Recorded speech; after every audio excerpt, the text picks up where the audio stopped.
So nakikita ninyo na meron na siyang bias. Ngayon, kanina sa budget, sinasabi niya na, oh, this is a duplication. Sinasabi ko naman, hindi naman tayo pwedeng humindi sa mga taong lumalapit sa aming opisina eh.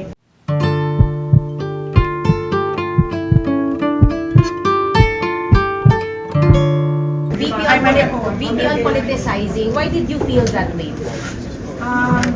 Well, it's based on facts, no? Kasi sabi ko nga, kinote ko kanina, no, yung speech ni Senator Risa Ontiveros. So, itin ko lang para sa inyo kasi baka malayo sa microphone kanina.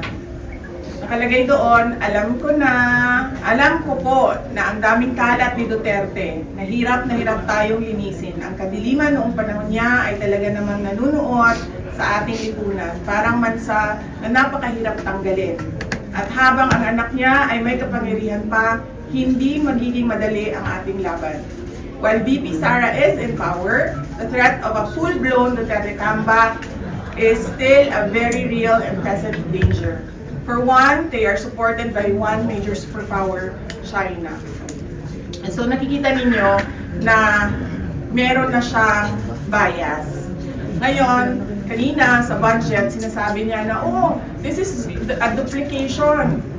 Sinasabi ko naman, hindi naman tayo pwedeng humindi sa mga taong lumalapit sa aming opisina eh. Kasi opisina ng gobyerno yan, pwede bang magsabi ang gobyerno na, ay nako, hindi kita pwedeng tulungan.